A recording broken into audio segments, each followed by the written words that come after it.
WestJet has signed an interline partnership deal with Saudi Arabia's national flag carrier. The Canadian Airline says this means travelers can now book a single ticket with a connected itinerary between WestJet and Saudi's networks with single point check-in and through checked bags.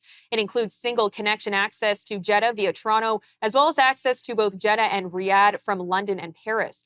WestJet has flights to more than 100 destinations around the world. Aviation expert Gradek joined us for more on the partnership. John, thank you so much for joining me today. My pleasure. Now, what do we know so far about the partnership between WestJet and Saudi Arabian Airline? It's another commercial agreement that WestJet is getting into to expand its international scope, international markets.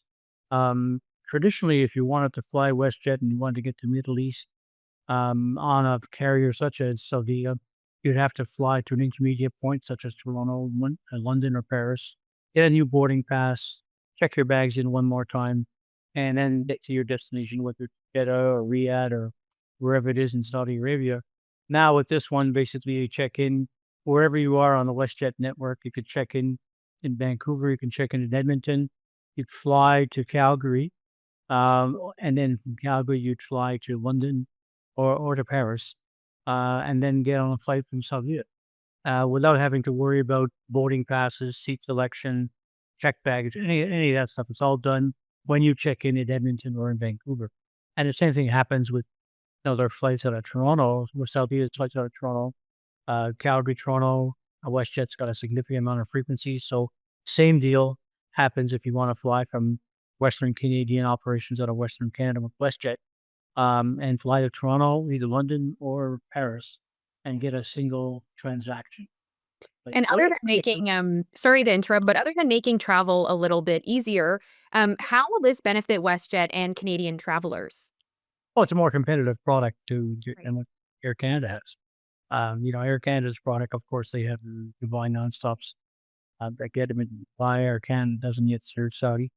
So this is a way for WestJet to have a Saudi presence without flying any WestJet metal into Saudi. So on a Saudi flight, either from Toronto, London, or Paris, that flight will be identified as a WestJet flight. So they'll have a significant presence when you look at the arrival pattern, look at the arrival flights in Saudi, you'll see a WestJet flight, which is something they didn't have before. So now they have a greater commercial presence. And is this kind of international airline partnership becoming more common for Canadian carriers? It is, you're seeing a lot more of them. The old model, although the current old model has been around for a long time, are the alliances. So you have Star Alliance, you have One World, you have SkyTeam. Those are, much more cumbersome alliances where you really have, a very strong integration of carriers and flight schedules and stuff like that. It's a very expensive proposition to make.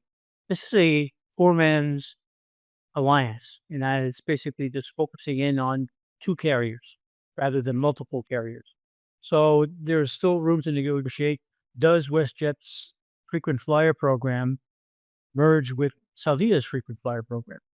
Interesting. Don't see any mention of that in the press release.